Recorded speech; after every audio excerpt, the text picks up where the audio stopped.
Every organization is set up to attain specific goals and ends.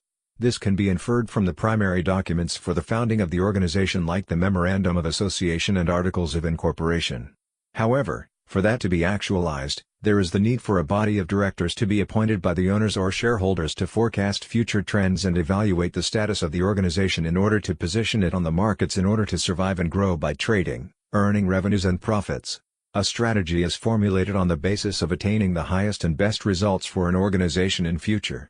Therefore, strategic management is necessary to position the company in space and time in order to attain specific aims and ends. Strategic management in the corporate context involves a series of actions. 1. Corporate philosophy. 2. Internal analysis. 3. Industry analysis. 4. External analysis. 5. Strategy formulation. 6. Strategy implementation. 7. Strategy evaluation. Corporate philosophy. This is the process through which the directors and senior management define the vision and mission for the company. This is done by identifying the most fundamental goals and ends that must be pursued by the organization and operationalizing it in a series of statements that define the goals of the company in the projected period, which is usually the next 3 to 5 years. The corporate philosophy affects the entire organization. Therefore, all the business units like marketing, finance, operations, human resource and accounting will work towards the attainment of the stated vision and mission. Internal analysis. A company needs a realistic analysis and evaluation of its internal components and abilities. Before an army sets out to go to war, it would have to undertake an honest analysis of its resources and strengths. That is the only way it can make the best use of what it has. Thus, internal analysis is a realistic evaluation of a firm's resource base and competency. This way, they can identify their strengths and weaknesses and gain a fair idea of what must be done at any point in time. Industry analysis. In modern societies, businesses are to operate in a free market.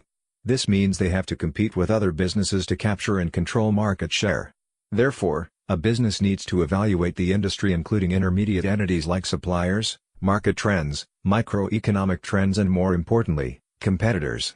Competitor analysis is usually done with Porter's 5-force analysis model. External analysis. After evaluating the internal environment, there is the need to undertake a review of the macro environment and its key trends. This includes the evaluation of the broader business environment within which a company is to operate.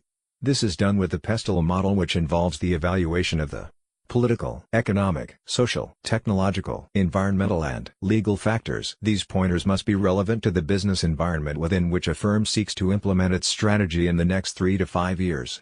The essence is to forecast and evaluate the key factors that would change the environment in the coming years. Strategy formulation. The industry analysis and external analysis usually leads to the identification of opportunities and threats for the organization.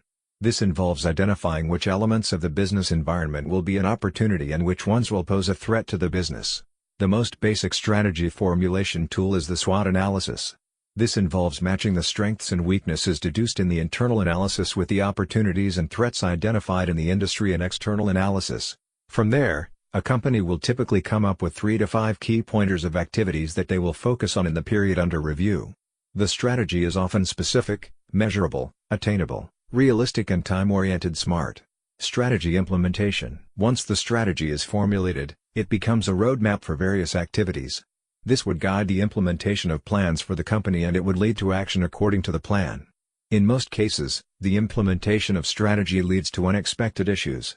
A company that is open to adopting and adjusting its strategy flexibly is said to be using an emergent strategy.